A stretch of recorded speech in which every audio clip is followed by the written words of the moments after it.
Boa noite a todos. Obrigado pela presença. Em nome do Centro Espírita Irmã Maria da Luz, de seus trabalhadores, agradecemos a presença de todos. Hoje que nós estamos encerrando o nosso seminário com a última história desse livro, Arte de Recomeçar, Histórias da Imortalidade na Visão de Jesus. Vamos antes fazer a nossa prece inicial, agradecer a Deus por esta oportunidade bendita que Ele nos concede, recorrer a Jesus e a nossa Mãe Santíssima para que nos proteja, a todos nós que estamos aqui assistindo, participando desta palestra online, sejamos encarnados ou desencarnados. Que as bênçãos do Cristo, que as bênçãos da espiritualidade amiga alcancem a todos nós, as nossas famílias e, sobretudo, aqueles que mais necessitarem.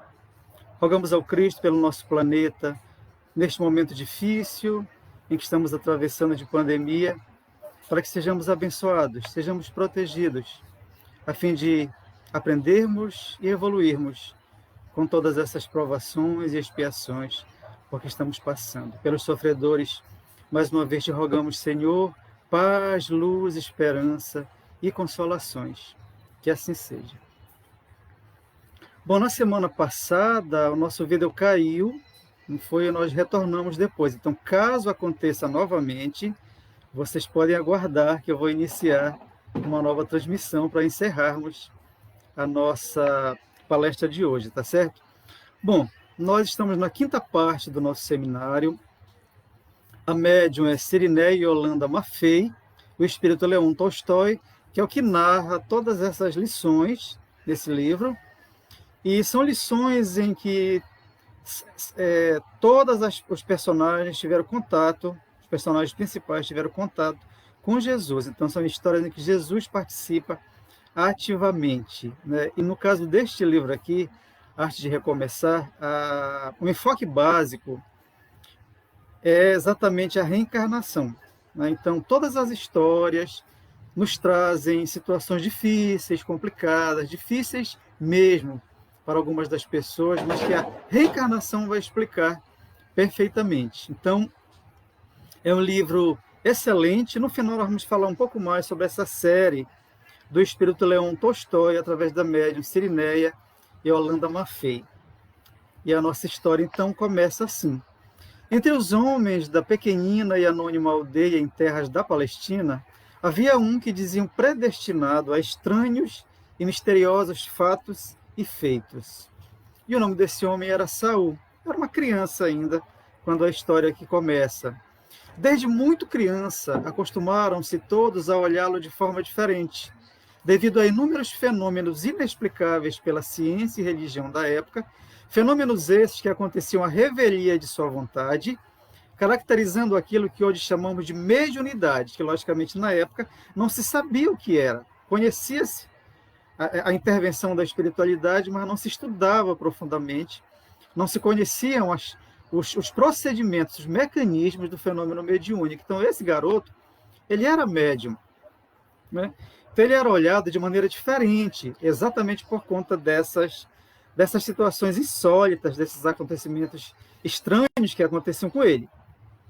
Naquela época, essas manifestações eram raras, restritas geralmente a religiosos, constituindo segredo ao povo em geral e, por isso mesmo, cercadas de mistérios e que reforçavam a crença no sobrenatural.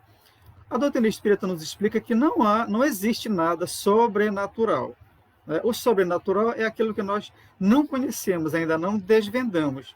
No momento em que passamos a conhecer, a entender, deixa de ser sobrenatural. Então não há nada, não existe nada sobrenatural no mundo, no nosso planeta Terra.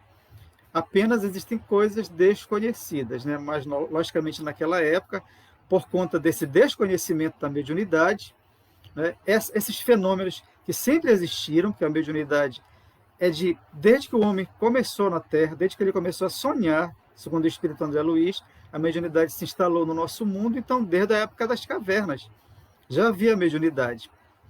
Então, nessa época que nós estamos vendo aqui, na época que o Cristo estava entre nós, eram os sacerdotes das religiões que geralmente conheciam, né, e que não espalhavam, não levavam à frente isso, exatamente para dar aquela aura de misticismo, de sobrenatural, até para exercerem um poder sobre as pessoas que não sabiam, porque elas pensavam que as pessoas que tinham essas capacidades eram pessoas dotadas de grande poder divino. Então, era levado isso também à conta de domínio dessas manifestações. Aquele homem, esse garoto, no caso que nós estamos falando, o profeta, que é chamado profeta, era de origem humilde, órfão de pai e de mãe, trabalhando em labores rudes e por isso mesmo não entendia o que se passava com ele. Ele não tinha condições nenhuma intelectual de entender aquilo. E essa mediunidade era tão acentuada que não dava para esconder dos outros. Assim, após ter sido considerado estranho, louco, endemoninhado, nosso amigo desenvolveu um instintivo mecanismo de defesa, ocultando suas percepções paranormais. Ele preferiu se esconder, né, tentar se esconder das demais pessoas, porque ele era muito assediado por essas pessoas, até fisicamente mesmo, ele apanhava. Mas chegou um momento, ele escondeu até o momento em que se viu chamado a assumir essa aptidão, com a qual transformaria a sua existência e estimularia profundas mudanças nas demais criaturas, como nós vamos ver aqui no decorrer da nossa história. Ainda criança, apontava com os dedinhos homens, mulheres e crianças que ninguém mais via ou ouvia, tratando-os com familiaridade, porque convivia com o outro mundo de maneira natural, constante. Isso lembra muito, na nossa doutrina espírita, a média Ivânia do Amaral Pereira, a grande média espírita, que desde criança, desde 4 anos, ela via e convivia naturalmente com a espiritualidade. Então, vemos que isso é coisa antiga, né? Então, ele convivia, esse garoto, essa criança, naturalmente com o mundo espiritual. Mais crescido, porque mais entendido, né? Dominando mais a linguagem, ele passou a descrever com surpreendente riqueza de detalhes vestimentas, lugares e eventos, todos ligados ao passado, afirmando que os personagens envolvidos estavam misturados ao dia a dia de todos. O povo da aldeia em que ele morava, simples e ignorante, ria-se do pequenino, considerando louco, para desgosto de seus genitores. Surras constantes e castigos atormentavam o pequenino. Coitadinho, né?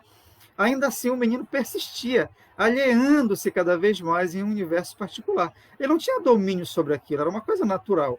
Então, ele cada vez mais se afastou do relacionamento com as pessoas.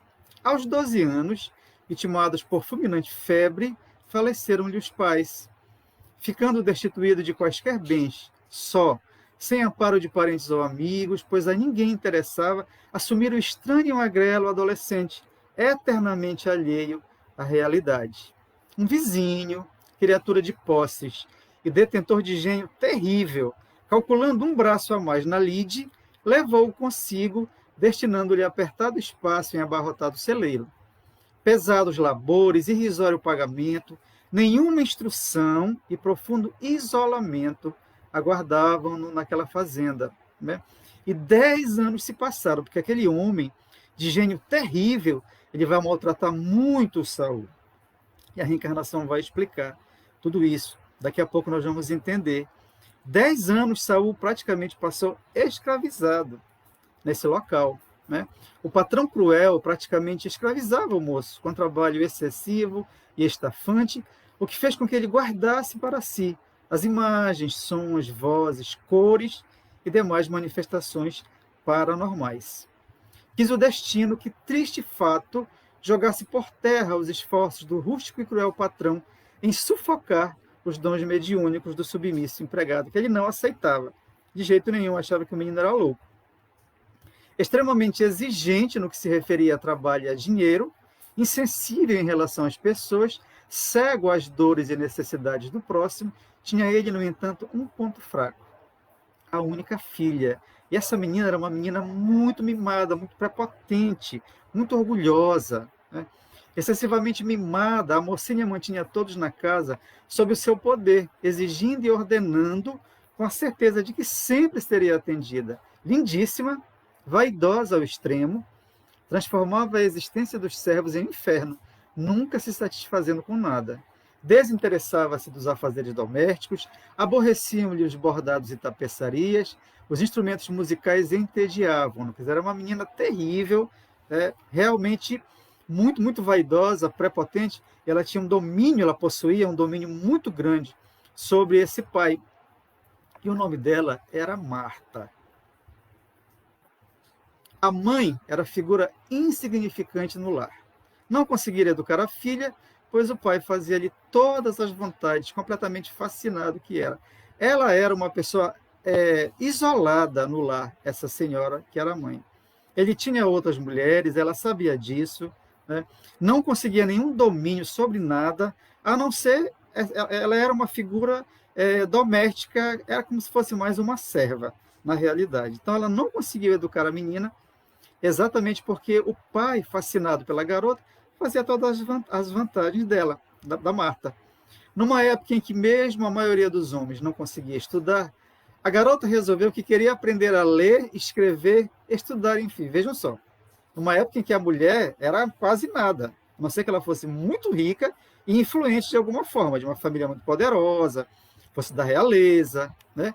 Mas essa menina, a Marta, ela resolveu, para desgosto do pai, né, porque ele ia gastar, pagando um professor para ela, e o bolso pesava, e o fato de ser uma coisa totalmente inesperada e inexplicável para ele, esse desejo. Ele gritou, esperneou, só que a menina, ela é muito esperta, ela chorou, né, e aí acabou convencendo o pai de que ela realmente deveria estudar.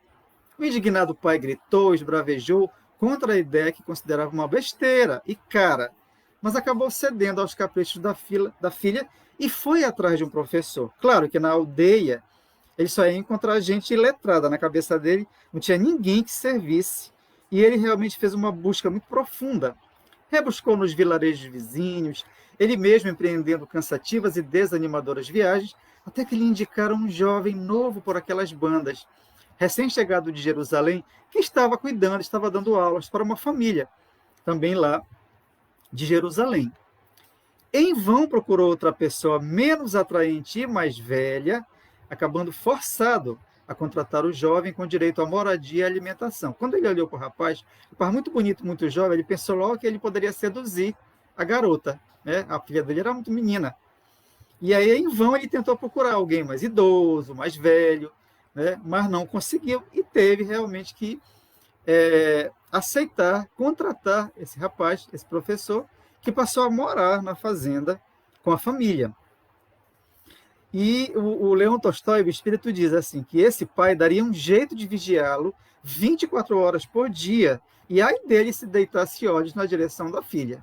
Assim, tratou de instalar na sala de estudos um discreto e atento vigia, determinando que se assentasse em um canto e não desgrudasse os olhos dos jovens. Ele procurou na fazenda, e adivinhe quem foi o escolhido para fazer esse serviço de vigiar os dois. É exatamente o Saul. No princípio, Saul aborreceu-se com a tarefa, porque é acostumado a trabalhar no campo, a tecer cestos, não é? Ele aborreceu-se com aquela ocupação só de ficar vigiando aqueles dois.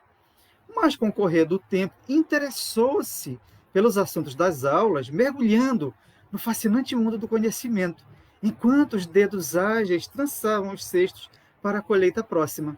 Inteligência brilhante, às vezes sentia ganas de levantar-se, expor ideias, principalmente quando a jovenzinha mostrava indiferença pela lição, olhos fixos no belo professor, sedutor sorriso a insinuar promessas, né? Quer dizer, já aí uma atração entre os dois, e a menina, logicamente, estava mais interessada no professor do que nas lições. O Saul ficou muito mais interessado do que ela. O professor desconhecia que o guardião, Saul, né, assimilava muito mais do ensinado do que a indolente jovem, não perdendo um detalhe sequer das aulas, ansiando por mais, registrando tudo em sua privilegiada memória, com a estranha impressão de que estava revendo algo há muito aprendido, porque, de fato, ele era um espírito de muita inteligência, de muita competência, como nós vamos descobrir daqui a pouco.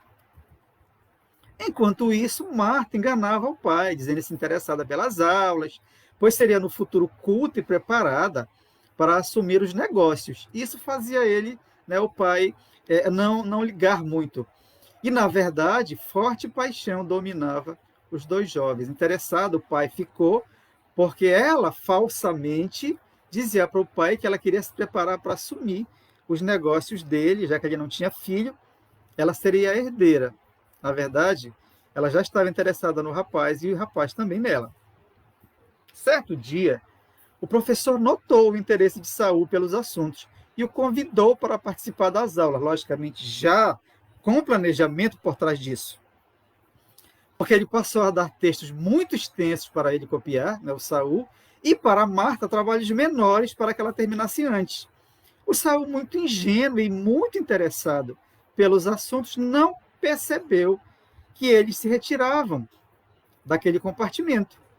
Assim, os dois passaram a abandonar as aulas para se entregarem à paixão avassaladora, até que cerca de 3 meses depois, uma notícia abalou os jovens amantes. Marta estava grávida. Já imaginaram?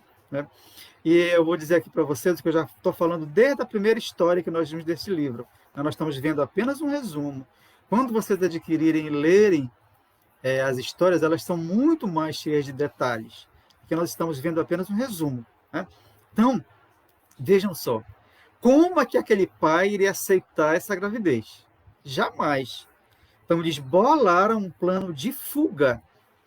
Chorava e gemia a mocinha, em franco desespero. Apavorava-se o rapaz, o professor.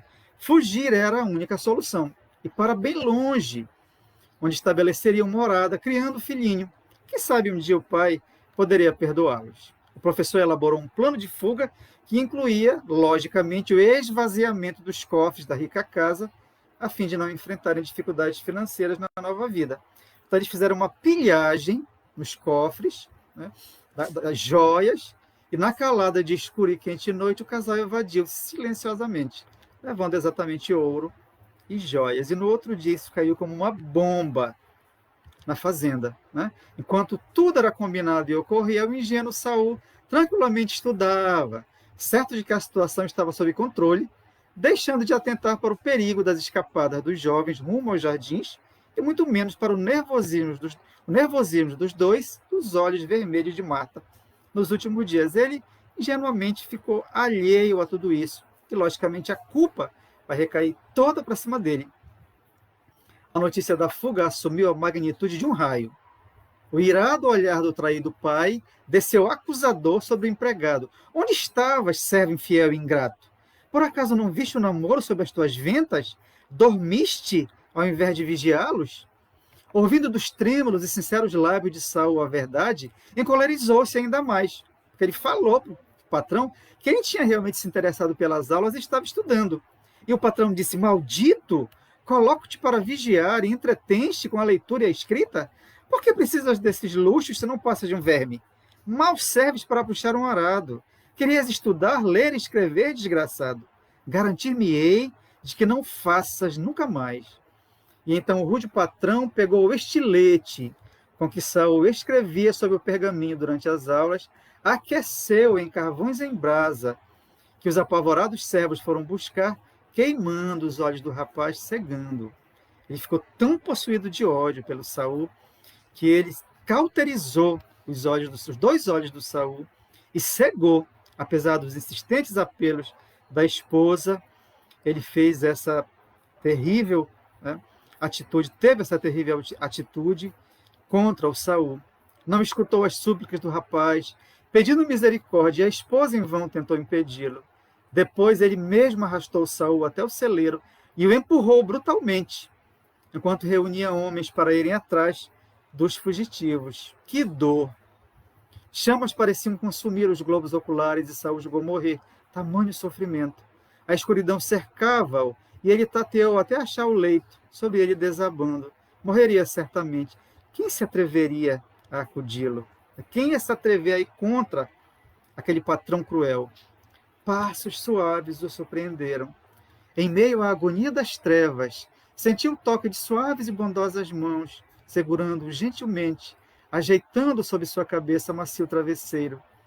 Depois, frescas compressas com odor de ervas foram sendo deixadas sob os ardentes olhos. Quem seria o anjo que dele teve piedade naquela hora de tamanha amargura? Quando eu li o texto pela primeira vez, eu pensei logo, na minha pressa, na minha ansiedade de querer entender, que era algum espírito que tivesse vindo ali dar auxílio ao Saul, mas não. Era a esposa. a esposa daquele patrão cruel. E ela disse para Saul: tudo vai ficar bem, meu filho. Dorme agora, dorme. A dor cederá com o efeito das ervas e do descanso. Mais tarde retornarei com um bom caldo e uma pomada que auxiliará a tua recuperação. Mandarei buscar o que for preciso na aldeia, e eu mesma prepararei o remédio. Senhora, disse o Saul, vosso esposo, se ele descobrir que estáis aqui, certamente vos maltratará. Não saberá, disse ela. Saiu para procurar Marta, junto com os homens da fazenda e da vizinhança.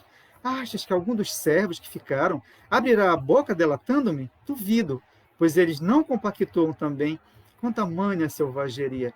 Pobre esposo, tão equivocado, egoísta, ambicioso, cheio de orgulho, priva-se da felicidade, acreditando tudo poder, deixando de ver os que os rodeiam, desconhecendo o que é querer bem, amar. A senhora então contou para Saul que quando o esposo o trouxe, ainda garoto, quis adotá-lo, mas não lhe foi permitido. O patrão de jeito nenhum aceitou. Marta tinha 4 anos e ela queria um filho, pois intuía que depois de Marta não seria mais mãe, como de fato ela não teve mais filhos, mas aquele patrão não, de jeito nenhum ele concordou, não aceitou a tentativa dela de adotar o menino, mas ela ficou cuidando dele por trás, sem que o patrão, sem que o esposo soubesse. E ela contou para Saul que o casamento fora arranjado, mas amou o marido desde o início, ela gostava realmente dele. Entretanto, apesar de esforçar-se, é apenas uma serva bem vestida e enfeitada, sempre calada. Outras mulheres ele prefere, deixando-a presa em casa. Impossibilitada de acolher-te como filho, busquei auxiliar-te à distância, embora reconheça bem pouco ter feito. Roupas e alimentos. Quisera ter sido tua mãe, perdoa-me. E aí Saul pensou realmente, não é? No que ia acontecer com ele. Saul chorava mansamente. Realmente, a comida sempre fora farta, vinho quente nas noites frias, leite e mel. Não lhe faltava agasalho, encontrava tudo ao voltar da lide, do trabalho, no espaço que lhe servia de quarto. Era ela, a esposa, né, que passou a ser mãe dele, mesmo de forma escondida. 7 dias depois, retornava a comitiva. A busca fora infrutífera. Os jovens haviam desaparecido, não deixando pistas. O voluntarioso pai passara da raiva ao desespero. Perdera a filha, sua razão de viver. Então ele começou a andar pela casa, como um alucinado, alucinado mesmo. E trancou-se no escritório. Trancou-se no escritório, surdo aos amorosos e preocupados apelos da companheira, implorando que ele abrisse a porta. Ele ficou sentado, esse homem, olhando a faca de caça, esquecida sobre o tampo da mesa, imaginando como seria se a cravasse no ventre, terminando com o sofrimento que lhe corroía a alma. Rememorou os momentos, desde o nascimento da filhinha até o fatídico momento em que se dera conta da evasão, atônito em frente aos cofres arrombados e saqueados, ferido em seu orgulho. Estava perdido para sempre. Preferia morrer a enfrentar a perda e os comentários das pessoas. Não é? Quer dizer, além, a par desse amor que ele sentia pela menina, que sentia mesmo esse apego a ela, havia o orgulho do que a sociedade iria falar. E ele pensou realmente, ele estava muito convencido de se matar, de se suicidar. Em instante algum,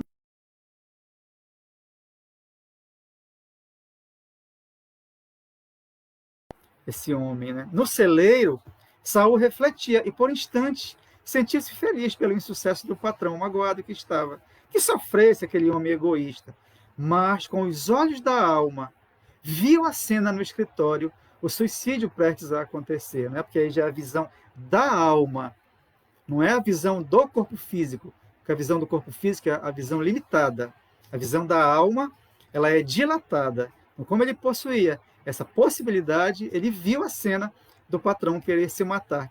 A senhora tinha colocado um servo, um empregado da fazenda, para ficar ali na porta do celeiro, se ele precisasse de alguma coisa, né? Então ele correu para falar com esse servo, para chamar a senhora. A ira transformou-se em compaixão por aquele pai desesperado, e então resolveu alertar a senhora. Rogou ao servo que ela deixara na entrada do celeiro, que fosse avisá-la imediatamente. Ouve, amigo, por Deus, ouve, Saul falou para o servo. Chama a senhora antes que uma desgraça ocorra, corre. Dize a ela que vá até a sala onde o amo se trancou e transmita sem demora que eu sei onde a filha dele está escondida. Corre, pois nosso amo vai se matar. Minutos depois, cambaleando, a faca ainda na trêmula mão, seguido pela atordoada esposa, o homem atravessava o pátio, empurrando violentamente a porta do celeiro, postando-se à frente do leito onde estava Saul. Estás a mentir, infeliz! Se soubesses, teria dito quando te apurei. Se soubesse de verdade, né, onde ela estava. Então juraste ignorância. Duvido que tivesses ocultado tal informação, pois poderias ter salvo teus olhos. Estou enganado? Não, meu senhor, realmente eu nada sabia. Mas agora, escutai-me, por meios que não importa detalhar. Sei que vossa filha corre sério perigo de vida. Ao sair daqui, o casal cuidou de ocultar-se até que a agitação diminuísse, evitando o encontro com pessoas, pois elas poderiam repassar-vos informações a respeito do rumo tomado. É bem verdade que os perseguistes, mas eles são espertos e fizeram tudo muito bem planejado. Apagaram as pistas deixadas pelos animais, viajaram em meio às rasas águas do riozinho e amoitaram-se em seguro esconderijo, ainda na fazenda, aguardando que as buscas findassem para prosseguir. Ouvi-me! Vossa filha corre sério risco de vida, acreditai-me. Lembrai-vos daquele maciço de rochas a sudoeste daqui? Nele há muitas cavernas disfarçadas, e em uma delas há pouco buscaram refúgio para pernoitar. Cala-te, disse o homem. Julgas-me de bastante tolo para crer que minha filha entraria em semelhantes covis? Há víboras em cada pedacinho daquelas grutas. Ninguém jamais sairia vivo dali. Exatamente, senhor. Vós sabeis, eu sei, mas ela e ele não. Uma das cobras picou o jovem mestre, matando-o. Vossa filha desmaiou de puro terror, quedando imóvel no solo, o que a salvou até o momento. Vejo que esvai em sangue. Perde a criança.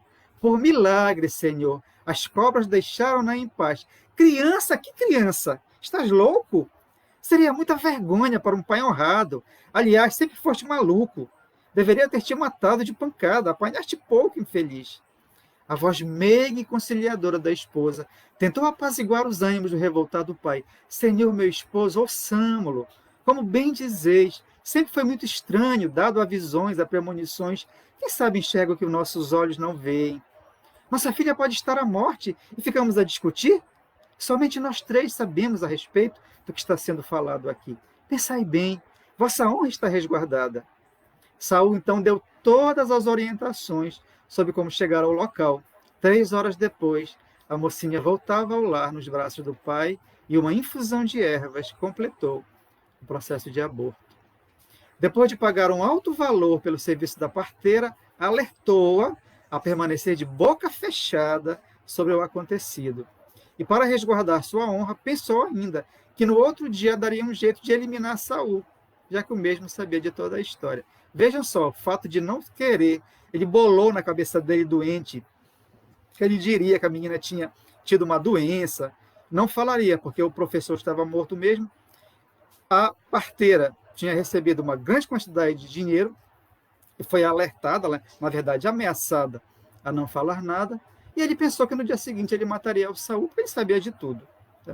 Só que, chegando ao celeiro, no dia seguinte, observou que o jovem cego tateava para pegar tiras de vime e, após, começou a trançar um cesto.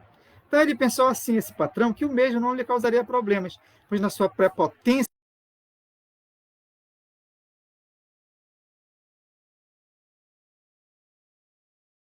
de matá-lo. Ora, ora, julguei achar-te deitado, dormindo. Acreditei estarias cheio de ira contra teu senhor. Vejo que me enganei. Melhor, pois me poupas o trabalho de livrar-me de ti. Como pude pensar que me causarias embaraços? Um pobre coitado. Sendo justo e piedoso, permito aqui viveres, desde que sejas útil, pois não pretendo sustentar um homem forte e sadio, cujo único defeito é não enxergar. Cegueira não é doença. Fica, no entanto, longe de mim, pois trazes à minha lembrança tristes e constrangedores acontecimentos, dos quais és o culpado.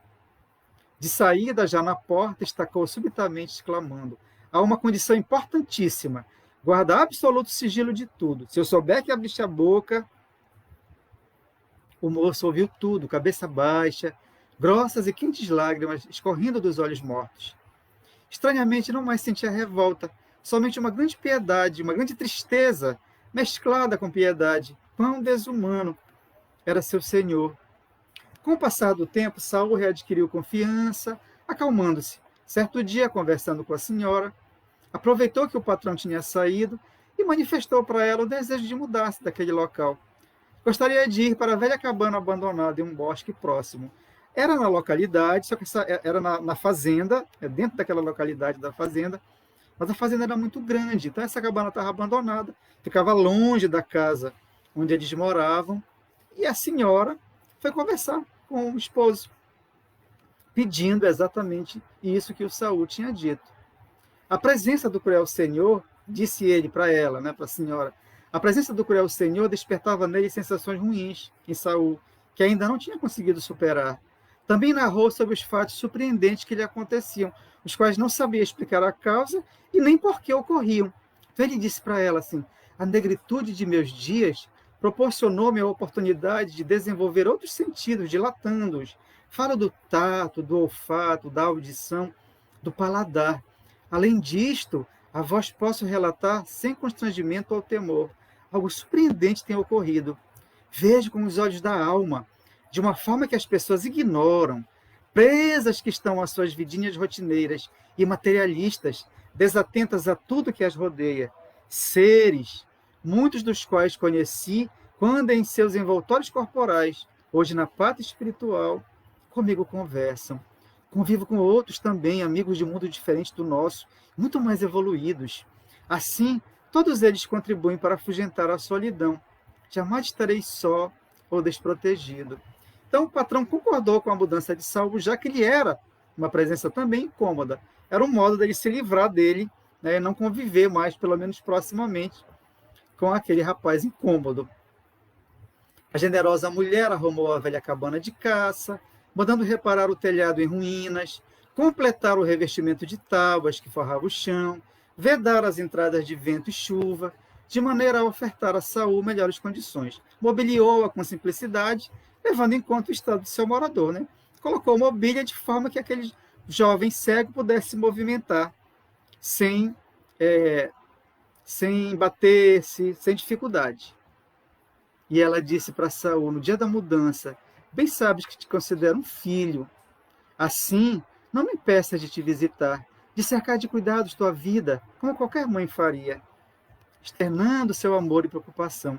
Tem sido muito mais meu filho do que aquela que meu ventre gerou. Desde que voltou da infeliz fuga, Marta permanece mergulhada em grande apatia, recusando-se a falar, a não ser por monossílabos, permanecendo a maior parte do tempo no quarto em penumbra. Em vão tento ajudá-la, porém repele meu afeto. Na realidade, nunca fomos realmente amigas. Mesmo assim, insisto, desdobrando-me em carinho e atenções, tudo inútil. Expulsa-me aos gritos, como se eu fosse culpada de suas desditas. Por que tanta raiva de mim? Eu, se a soubesse como um filho no ventre, tê-la-ia acolhido com amor, alegrando-me com a vinda da inocente criança, ainda que sem um pai para apresentar ao mundo. Que importa o mundo? Nesse instante, enquanto ele estava conversando com ela, com essa senhora, Saul viu formarem as imagens do professor, desencarnado, perambulando pela casa, sem ter consciência do seu desencarne. Chorava e lamentava, queria comunicar-se, mas ninguém lhe dava atenção, nem mesmo a mulher amada. Nada falou para a senhora, pois não entendia esses fenômenos. Mesmo assim, teve a intuição que essa era a razão, e de fato, a razão da irritabilidade de Marta. Então falou para a mulher que na próxima visita trouxesse a filha. Convidai vossa filha, dizei a ela que sei da assustadora e noturna visita. Ela entenderá minhas palavras, então ele frisou bem. Diga para ela isso, que eu sei da assustadora e noturna visita, e ela vai entender. Dias depois, a casinha humilde e asseada recebeu a visita das duas mulheres. Mãe e filha buscavam o conforto da palavra amiga e ponderada do jovem cego. Sentaram-se todos, e após a troca de amabilidades iniciais, o moço solicitou à amiga que o deixasse a sós com Marta. Mal saíra a genitora, a moça desatou a chorar angustiadamente, indagando: Como sabes o que está ocorrendo? És um bruxo ou algo assim? Sinto-me enlouquecer de pavor. Noite após noite, vejo-o adentrar o quarto. O belo rosto que tanto acariciei e beijei, agora arroxeado em terríveis espasmos de sofrimento e desespero. Ele tenta falar, estende os braços para que eu neles me anime. Chora, chora sempre, e seus lamentos enchem-me os ouvidos, penetram minha cabeça. Em pânico expulso, recuso seu toque, embora meu coração esteja dilacerado de saudades. Como pode ser assim, meu Deus? Amei-o, ainda o amo, mas sua presença aterroriza-me. Sei que está morto e apodrece no fundo da caverna, pois meu pai sequer atendeu a meus apelos de proporcionar-lhe o conforto de uma cerimônia fúnebre. Deus!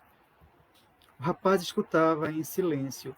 Inicialmente perturbou-se, pensando quão pobres eram os argumentos de que dispunha para auxiliá-la. Depois, sentiu-se envolto em doces vibrações, e de sua boca fluíram palavras que diziam da realidade da vida após a morte.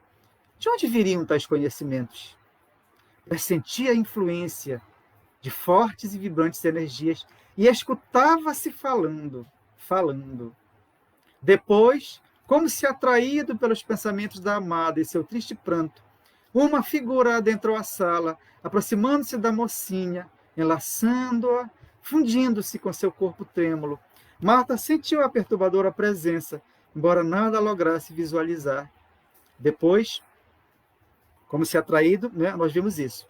Marta sentiu a perturbadora presença, embora nada lograsse visualizar. Sua respiração agitou-se.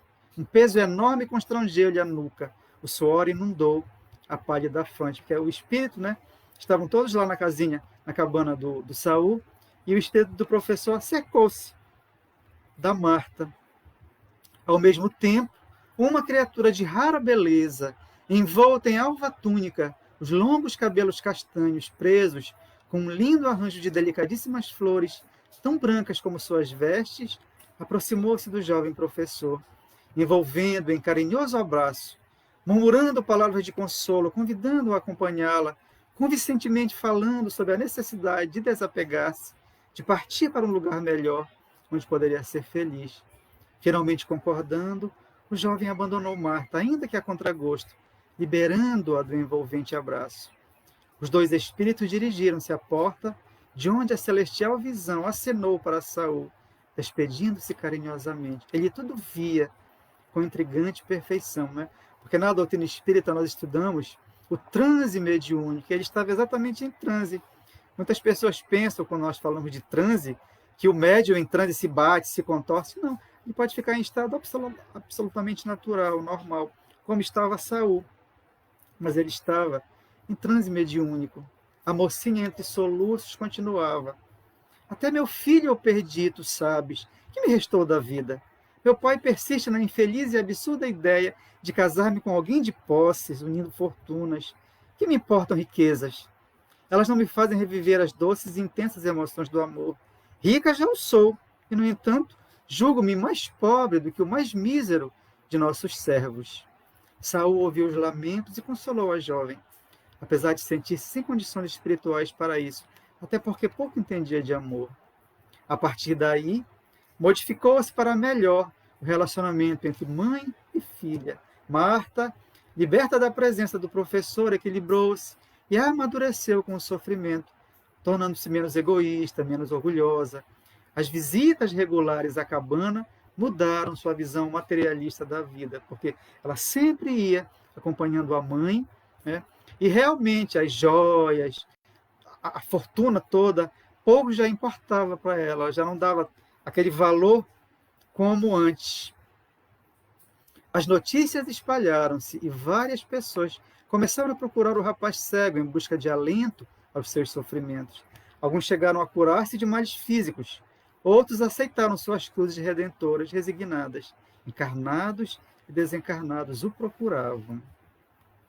E aí Jesus, correu a notícia de que Jesus estava ali, naquela localidade. E a mãe e a filha foram conhecer Jesus e tornaram-se cristãs. Na retirada da moradia, Saul sequer teve notícia de que ele viria. Mãe e filha foram ao encontro do mestre, pois já sentiam nos corações o doce chamamento da verdade, ricas e saudáveis, algo ainda lhes faltava. Compreensão, ternura, carinho, respeito, aceitação, amor. Tudo aquilo que Jesus emanava. Escutando, presenciando as curas, ambas imediatamente pensaram em Saul. Se quisesse, ele poderia curá-lo. E convidaram Jesus para ir até Saul. Na verdade, assim, ela convidou para a casa dela, primeiramente, né? E depois falou de Saul. E Jesus foi até a cabana. E assim aconteceu. Em um fim de tarde, Jesus chegou à cabana.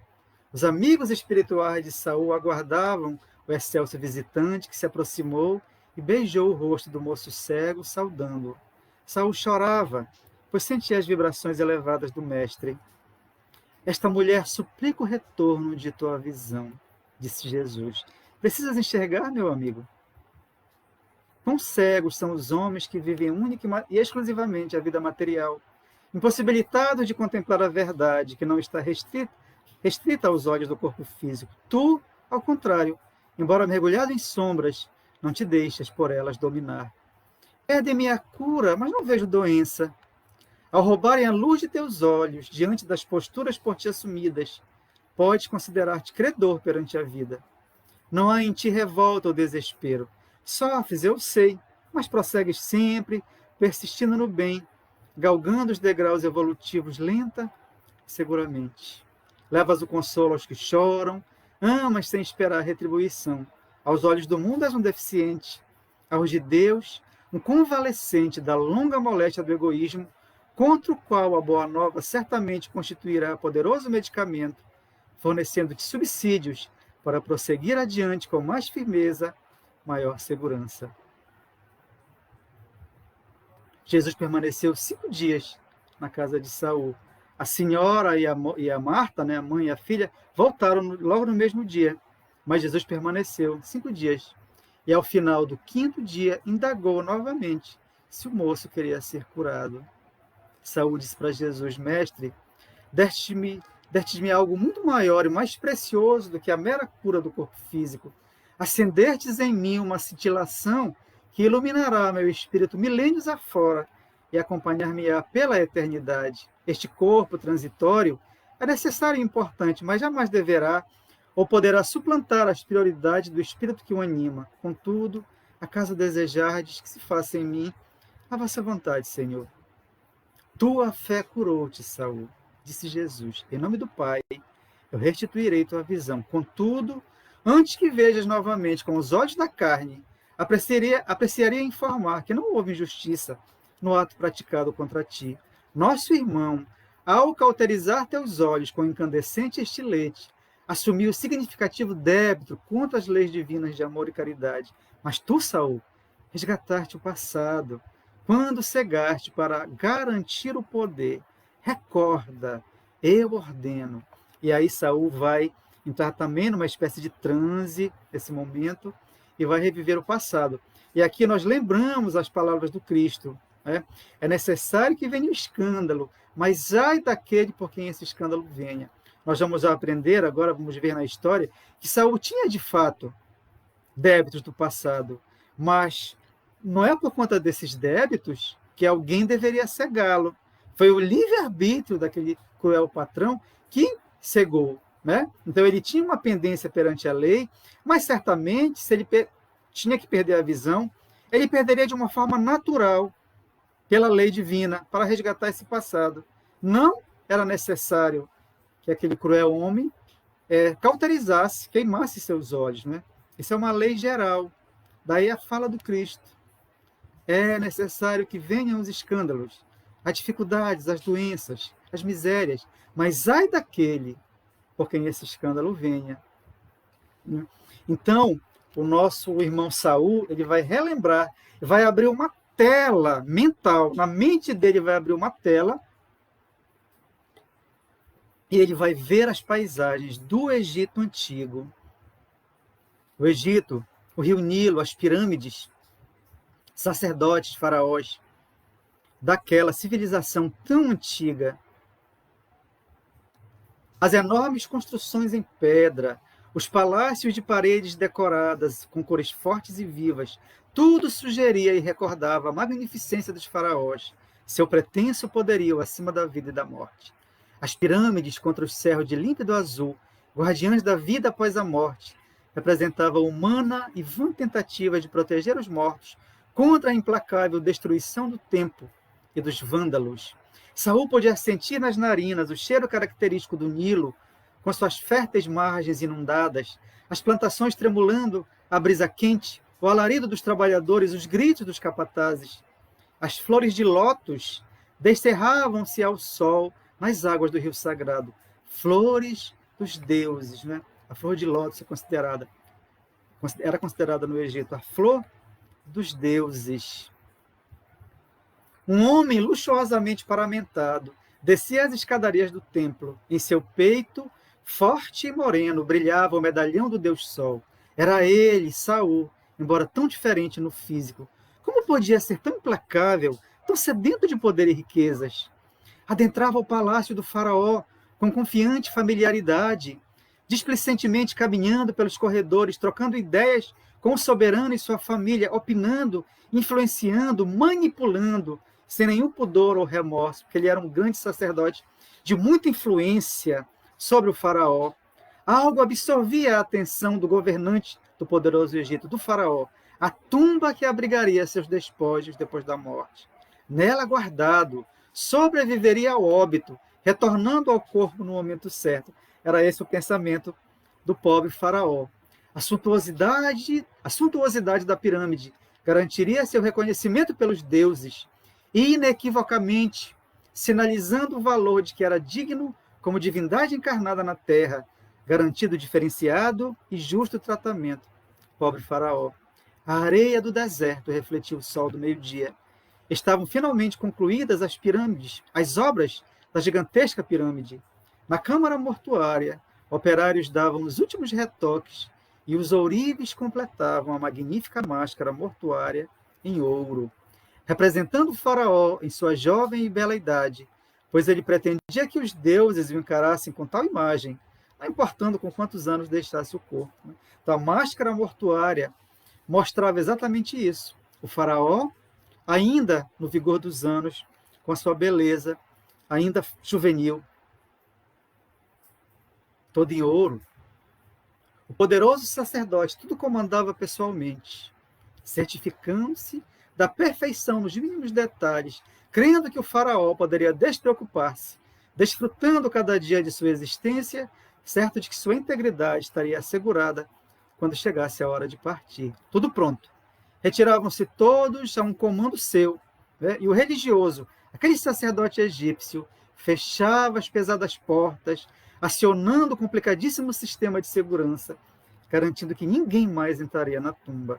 Depois, saía para o sol ardente, respirando o ar seco profundamente, satisfeito consigo mesmo e com os resultados. Olhava de relance para a pilha de corpos a um canto, desviando o olhar com displicente irritação.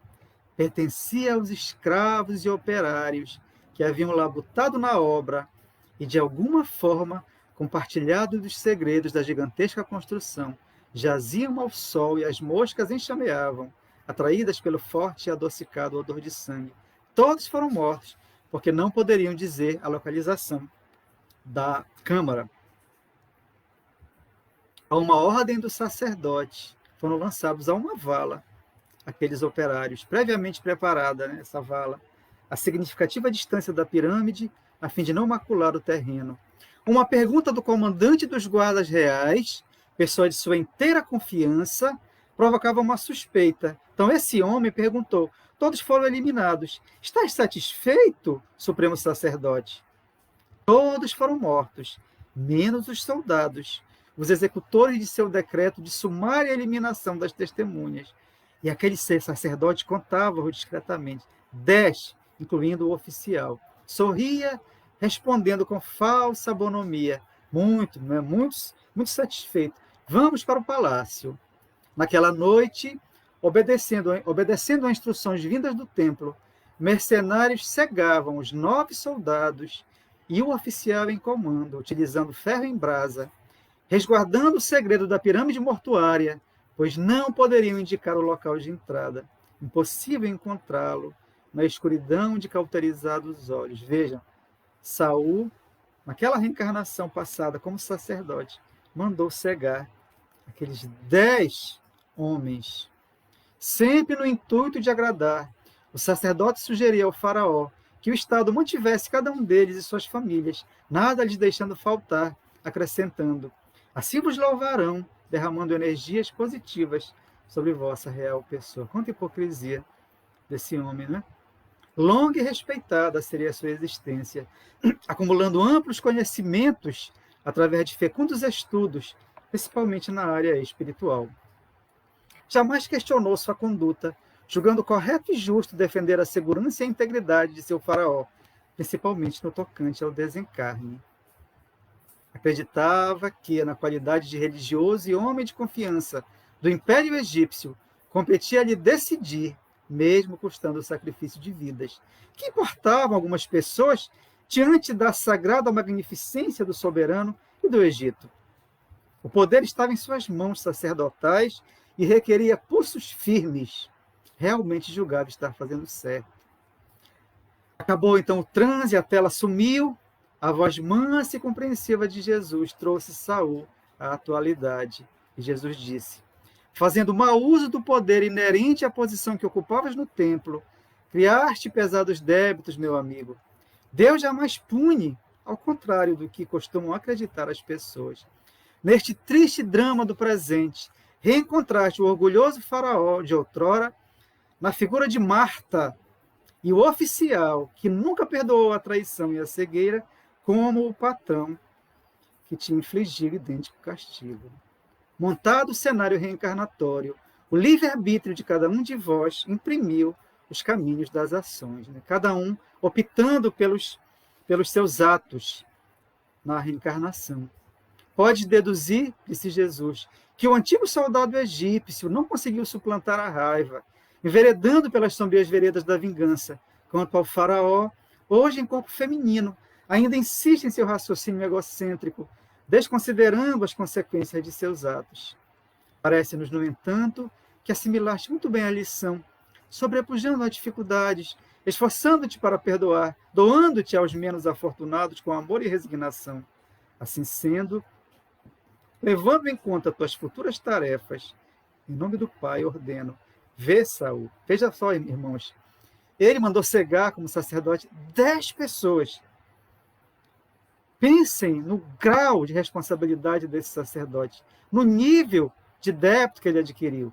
Ainda assim, né, por conta dessa vida resignada dele, Jesus o curou. Como era bom enxergar novamente. Seus olhos encheram-se de lágrimas ao fitar o amigo. Depois, como que adivinhando a boa notícia, as 2 mulheres apareceram. No olhar carinhoso da mais velha, Saul leu sincera alegria e uma paz muito grande. Ao abraçá-la, murmurou baixinho, de maneira que somente ela ouvisse: minha mãe do coração. Jesus disse para ele, o Saul: durante o dia tecerás teus cestos, garantindo o pão e o abrigo honestos, dignos. À noite e nas horas de lazer, espalharás minha doutrina de amor. Aprendeste comigo nestes dias que passamos juntos, e muito mais receberás em espírito durante o sono da carne. Obstáculos surgirão, mas os amigos espirituais encarregar-se-ão de repassar-te o necessário na hora precisa, desde que te proponhas ao trabalho redentor. Porque o trabalho é a única coisa que nos faz ficarmos redimidos dos nossos erros, apenas o trabalho. E no trabalho se encaixa tanta coisa, não é, irmãos? Tantas coisas que podemos fazer trabalhando. Às vezes uma simples prece, simples aos nossos olhos, é um grande trabalho aos olhos do Cristo. Os obstáculos a que Jesus se referiu seriam inveja, calúnia, ofensas, até mesmo ataques físicos, oferecimento de dinheiro para que Saul, né, para que ele se desviasse do caminho. E disse Jesus mais: ser humilde, atribuindo a Deus os louros da vitória e a ti mesmo as origens dos contratempos. Mais uma coisa: abstente de profecias inúteis à elevação espiritual e refuta o concurso de espíritos que, falsamente imbuídos de bons propósitos, afivelando máscaras de amor acalentam e estimulam vaidades. Examina bem o que vem em forma de mensagem e separa o joio do trigo. Cuidado com os maus conselheiros do mundo espiritual. No mais, muito trabalho, muito amor ao próximo. E o mestre partiu. Ao saber da cura, o pai de Marta expulsou Saul das suas terras e ele passou a residir na aldeia. E sua casa virou ponto de reunião dos moradores do vilarejo. Foi até melhor essa mudança, porque as pessoas tiveram mais facilidade para ir à casa de Saul. Marta foi obrigada a casar com um homem que seu pai determinara. Era um senhor de 70 anos, que ela, a princípio, teve repugnância por ser bruto e prepotente, mas depois resignou-se. Tiveram, inclusive, um filho. Mas, na verdade, Marta e Saul desenvolveram amor um pelo outro, ambos aceitando o destino que os desunira. Aceitaram resignadamente, tanto ela quanto Saul, que não poderiam assumir esse amor, seguindo cada um o seu destino. 4 longos anos decorreram. Jesus perecera em infamante cruz e ressurgira, vencendo a morte. Fulminante ataque cardíaco levara o pai de Marta, deixando sua viúva, ainda jovem e disposta, possibilitando-lhe dedicar-se ao sonho acalentado há muito, desde quando conhecera o Mestre. Fez construir no vilarejo uma casa ampla, onde Saul e ela dispunham de espaço para o atendimento dos necessitados e a propagação da doutrina do saudoso Rabi. Quanto a Marta, seu casamento entrara em desgastante rotina, no qual o esposo primava por duras críticas e maldosos comentários, esmerando-se em constrangê-la, pois sabia que ela não tinha verdadeiro amor. O nascimento do filho proporcionou uma trégua nesse relacionamento infeliz. Ela tinha muito respeito pelo marido, o respeitava, porque ela conheceu Jesus, né? E lembrava dos ensinamentos do Cristo, mas ela não amava aquele homem. Apesar disso, tiveram um filho, e o nascimento desse filho deu uma relativa trégua nesse relacionamento. Em determinada manhã, quando particularmente triste e desesperançado, parou à porta da casa de Saul com um luxuoso carro. Dele, saltando um servo, que em atrevida atitude indagou: Homem, conheces aquele a quem chamas profeta? Meu amo deseja falar-lhe. Assim me chama o povo, mas prefiro o nome Saul, pois nada mais sou do que um servo de Jesus. Estou à disposição de teu Senhor. Olhando relutante a figura humilde e jovem do moço que entrelaçava o vime, o criado ajudou seu amo a descer da carruagem, encaminhando-o para dentro da casa, apressando-se em assentá-lo em rústico e alvo banco, não sem antes torcer com desdém o nariz para a simplicidade do local. Saul reconheceu, era Naim, o esposo de Marta. De forma autoritária e arrogante, falou Naim: preciso de teus serviços. Encontro-me em terrível situação de enfermidade. Não quero morrer, pois finalmente sou feliz. Sempre quis ter um filho. Jamais havia conseguido com a esposa ou escravas. Isto constituía motivo de vergonha e frustração. Agora, inesperadamente, quando os anos pesam, minha linda e jovem esposa concebeu uma criança forte, perfeita, um menino. Sinto-me no céu. Quero desfrutar cada momento. No entanto, os médicos são bem pouco esperançosos, prevendo pouco tempo de vida para mim. Afirmam nada poderem fazer para atalhar a morte que se aproxima a largos passos.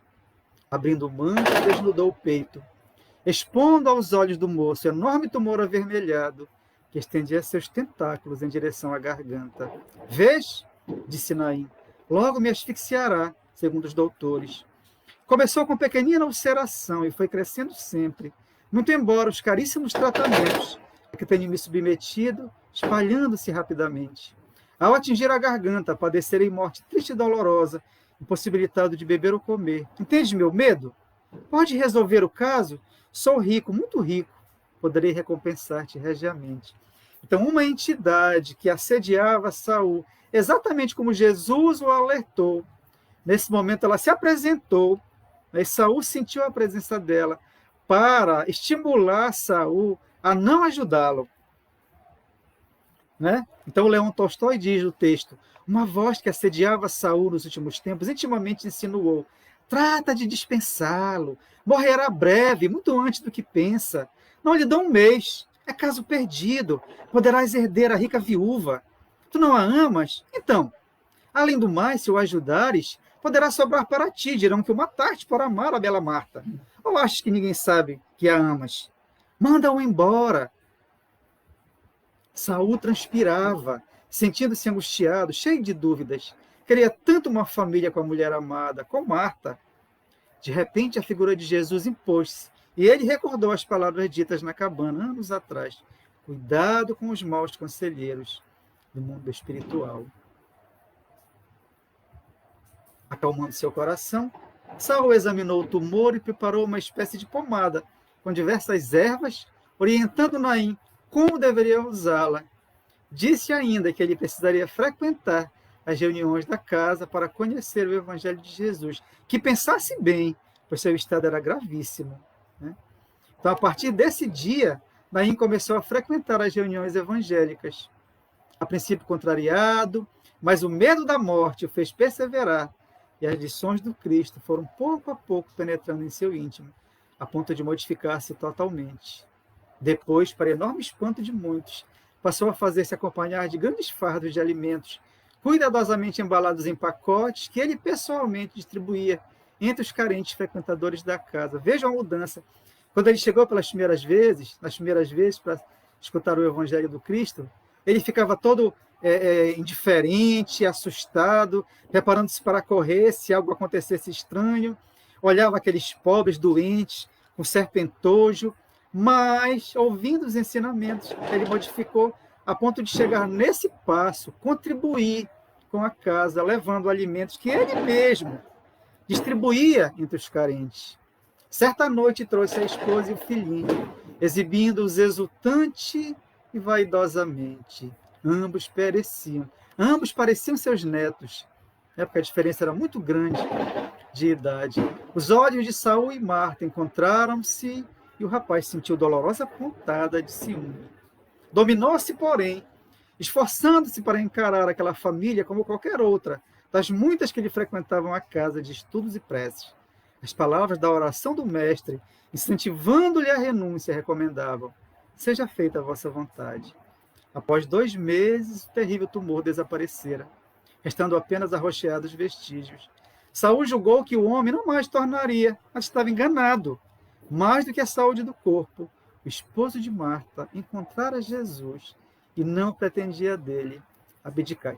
Todo dia o Naim ia à casa de Saul para as reuniões. Os meses passaram e ele desenvolveu sincera amizade a Naim. Uma noite Naim faltou. No outro dia, Saul foi procurar Marta, tendo sido informado por ela que o esposo tinha falecido naquela noite, de forma serena. E mais, havia deixado uma carta para ser entregue a Saul. O tempo passou, Marta e Saul finalmente uniram-se pelo casamento, já que possuíam um amor verdadeiro um pelo outro. Dessa união nasceram filhos. Assim retornaram pela reencarnação. Aquele que tinha sido o pai de Marta voltou como filho deles. O jovem professor que faleceu na caverna voltou como filho deles. E o espírito que perseguia Saul, tentando desviá-lo do caminho reto, também retornou pela reencarnação.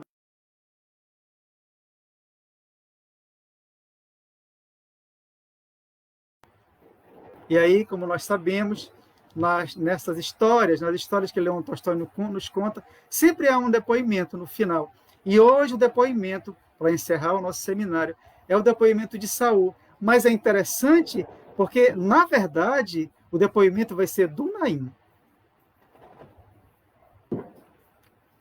Encerrou? Caiu? Eu pensei que tivesse caído, desculpe, meus irmãos. É que tem uma pessoa aqui me avisando. Bom, então, na verdade, não vai ser um depoimento do Saul, vai ser um depoimento do Naim. Tá? Vejam só o que Saul diz. Nosso amigo Leon Tolstói, estava curioso quanto ao conteúdo da carta escrita por Naim na noite de seu desencarne e entregue a mim por Marta, logo após seu sepultamento. Reproduzo-o agora em sua íntegra, concedendo fecho de ouro a esta narrativa. Então, o espírito Saul vai finalmente matar a nossa curiosidade e vai deixar aqui, no seu depoimento, o conteúdo da carta do Naim. Ele escreveu essa carta antes dele falecer, na noite, né, Ele faleceu de madrugada. Prezado amigo Saul, que Jesus esteja conosco. Peço encarecidamente que não te surpreendas com o teor destas derradeiras palavras, que vêm da alma e do punho de alguém que pressente a partida em momentos próximos. Perdoa-me o incerto traço da trêmula mão e confia que meu coração está firme e certo daquilo que exponho a seguir. Quando te procurei meses atrás, eras a derradeira alternativa de cura. Médicos haviam desenganado-me. A morte aproximava-se e eu, odiando-te, pois intuía o amor que te ligava à minha bela esposa, ainda assim busquei tua ajuda. E, embora a ironia da situação me torturasse, acreditava sinceramente que me repelirias, aproveitando a oportunidade de te livrares de mim. Controversos pensamentos angustiavam-me, porquanto queria desesperadamente continuar vivo, mas me agradaria muito chegar a Marta e dizer-lhe triunfalmente: homem amado, teu profeta, ele recusou-se a auxiliar-me. Tu, no entanto, acolheste-me com a dignidade e o amor de um irmão em Jesus. Curaste-me, mas fizeste por mim, revelando a meus enseguecidos olhos o Mestre, iluminando minha existência materialista com as luzes da caridade, da tolerância, do perdão. Foste meu amigo, conquanto bem eu sei, teu coração continuasse a pulsar pela mulher que o destino e a fé e a vontade paterna haviam me concedido como companheira. Reparaste que nunca te ofereci nada em troca do bem que me fizeste, a não ser quando nos conhecemos em uma primeira e definitiva tentativa, embora muito rico e sabendo de tua humilde condição? Aprendi contigo que benefício de tal ordem e amplitude advém de Deus, e somente Ele poderá determinar a forma de reconhecimento. Contudo, meu amigo Saul, atrevo-me a deixar-te por herança os dois maiores bens que possuo, minha esposa e meu filho. Na falta de outros herdeiros, legalmente faço minha querida Marta, que sempre me respeitou, calando o amor por ti em seu coração, a legatária de tudo que amealhei, com a única condição de que seja feliz a teu lado. Tu e Jesus ampararam-me, e hoje posso dizer com imenso júbilo que parto confiante e ditoso, sem medo da morte, livre dos apegos que sempre me obscureceram os dias. Amanhã não mais estarei entre vós, os chamados vivos, mas de onde estiver, abençoar-vos-ei a união que estabelecereis. Sede felizes, meus irmãos queridos. Assinado, Naim. Assim, meus amigos, nós encerramos o nosso seminário, deixando aqui muita paz a todos, agradecendo novamente, em nome dos trabalhadores do Centro Espírita Irmã Maria da Luz, a presença de vocês, o carinho, a paciência e o agradecimento, sobretudo, ao Cristo, que nos acompanhou certamente através da Irmã Maria da Luz, não é? Ela que é a coordenadora da nossa casa, a benfeitora. Jesus, através dela, nos acompanhou, a todos nós, nos envolveu, para que pudéssemos entender melhor suas mensagens, saber dessas histórias, porque, como dissemos lá no início do nosso seminário, o evangelista João falou que muito mais Jesus fez, não só aquilo que estão nos evangelhos, mas não haveria livros no mundo inteiro para descrever todos os feitos que Jesus realizou. Então, Leão Tolstói nos fala nesses livros, nesse livro, alguns desses feitos. Por isso agradecemos e vamos fazer a nossa prece de encerramento. Jesus, Mestre amado, Mestre querido, mais uma vez te agradecemos, Senhor, rogando a tua paz, a tua luz, o teu amor, que possas estar conosco todos os dias e, sobretudo, nós estarmos contigo para vencermos a nossa caminhada de lutas, de sofrimentos, mas também de alegrias, de bênçãos, de consolações. Ampara-nos a todos, Senhor, dando-nos esperança e serenidade para que possamos auxiliar aqueles que mais sofrem. E é por eles que te rogamos novamente, pelos sofredores do mundo, que possas consolá-los, dá-los tranquilidade, conforto e a esperança de um futuro melhor. Que a tua paz e a tua luz fiquem conosco, Senhor, hoje, agora e sempre. Muita paz a todos. Graças a Deus.